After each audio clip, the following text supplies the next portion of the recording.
guys. It's watering the trees, and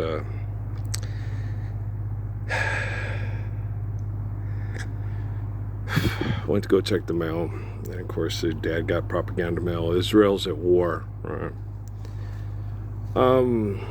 There's you don't ask the question is when have these people that call themselves holy warriors, when have they been at war? When have they not been at war? Okay. When have we not had people mass murdering each other over selfishness? When it was that not happened? Okay. The whole thing about Armageddon and all that crap that old Ronnie Reagan talks about, no one knows when Armageddon's going to get here and all this crap. When have we not been Armageddoning? Okay. That's more the prevalent. That's a more pertinent question. So when have we not been Armageddoning? So you got to understand it's not a question of when is Armageddon. It's when does it stop? When do you stop murdering each other in the name of philanthropy? When does that happen, right? And so that's more the question that needs to be asked is when do they stop murdering? Not when's the big murdering gonna happen? It's like it's been done happening. Are you stupid? It's just being able to comprehend what you're talking about, And basically what it says in Revelation is they will fight and fight and fight and fight and fight. They'll do so much that if it was actually literal, they'd all have their horses trying to explain it to John. How much fighting will they do? How much blood will be shed? And basically it's the equivalent of, the way it translates is equivalent of if they all fought and killed and kept killing. You can't do that. They say, the stuff they talk about in the Bible where they sit there and there's blood up to the belly of the horses. It's like, that's not tangible. Guys, it's not tangible. That kind of gore scene and stuff like that is not tangible. So what is being discussed in the Gospels is the irrationality of the warmongers. Okay. It's not an actual event. It's talking about the totality of mass murder over a long period of time. Okay. You got to understand what you're reading. If it's not realistic, faith must be based on reality. If it's not realistic, it's not. They're conveying the information wrong. You go to the source of good information. You don't go to the news where they sit there and say, we need more money. Why are these people have to fill the log for gasoline and all this crazy crap that these assholes do, right? I'll get that later. Trying to avoid the cat coming up and parking on me everywhere I go. I can't get comfortable and do anything or he's right up on my ass. Yeah, he reminds me of he must be a Capricorn.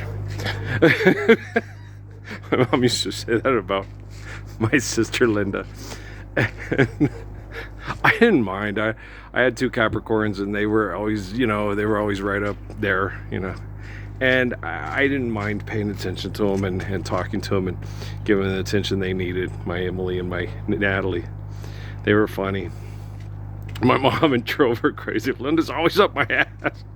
I was like, Mom, it's not that bad. I'd rather have a kid talking to me about things they're dealing with and asking, just so I know what they're dealing with and I know what's going on so I can help them, So I'd rather have that than them not talk to you at all and be recluse and ignore you. Virgos, they won't talk to you. And if they do talk to you, if you're not listening the way they want you to listen, they get mad at you and they get, so Virgos are a little different. I married a Virgo and I had a sister that was Virgo.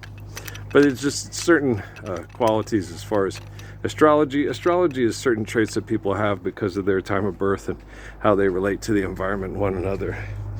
There is some scientific validity to it because there are similar traits in the people. Dude, I love you. Go. Go, just stay right there. Just stay right there. There you go. Okay. You have to kind of keep them in check sometimes or they get too pushy.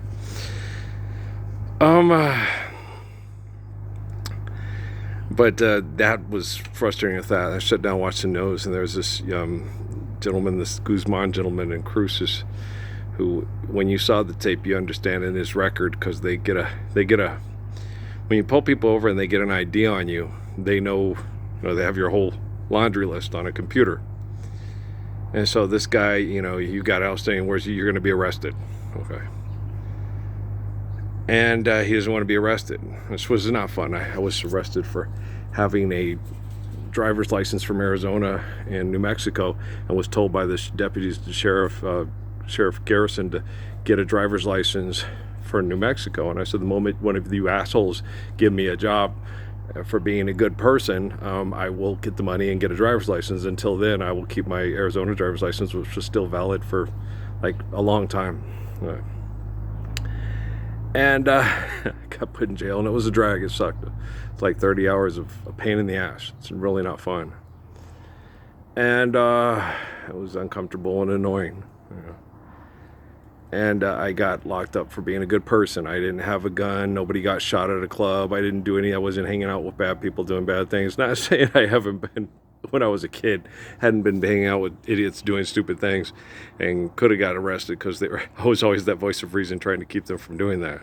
When they sold the Christmas tree and got caught, I'd stayed because I was like, they're going to get their asses caught, and then they're going to think it was a Mexican talked to it. I'm not Mexican. It was very funny. But Mr. Guzman was shot because if he had shot the deputy with the taser, he could have gotten his gun. Just like that night that when I jumped out of the car and Rodney slammed the brakes on and caught my shin in the door when I was trying to help the biker and the cop were in a fight behind a bar in Wyoming. I was about 15 years old, and I was going to jump out and tackle the biker so the cop wouldn't get killed because the biker was going for the cop's gun. And, knowing that, it'd be bad if the biker got the gun, but the cop was trying to arrest him. He has rules he has to follow, and he gets investigated. Okay, if the biker gets the gun and kills him, he gets away and then tries to get well, they didn't have video then, but right now what Mr. Guzman would have done would get the video and try to damage the video recorder and then leave and try to clean up his evidence, stuff. But they already knew because he called it in. So they don't think rationally when they're thinking like that. Me, I got arrested for being a good person, and I just complied and got arrested, and they set me in the back of the car, and I sat on top of my hands for 30 minutes, which is very uncomfortable. It cuts off your circulation. It's horrible, and your knees are in your chest. It's very disgusting the way they treat people when they're trying to get to comply with not living the Lord's Prayer, which is very sick. But I'm working on it, and so but don't pay attention to the assholes on TV. They don't know what they're talking about. They're not mentally and emotionally healthy. You don't want to be mentally and emotionally healthy. You have to be living you have to be living words and thoughts, words, and actions as valid as the Lord's Prayer and Proverbs. And they're not doing that. And that's why they're mentally and emotionally unhealthy. And that's why they've had mental health issues that they talk about since they had Brock, the guy that Picasso ripped off, doing art therapy after they watched people be blown to bits to maintain status quo through conflict and class warfare economics. Okay, so you just gotta, if you know your history, then you know where you're coming from, then you wouldn't have to ask me who the hell do I think I am. Okay, guys, I love you. Peace.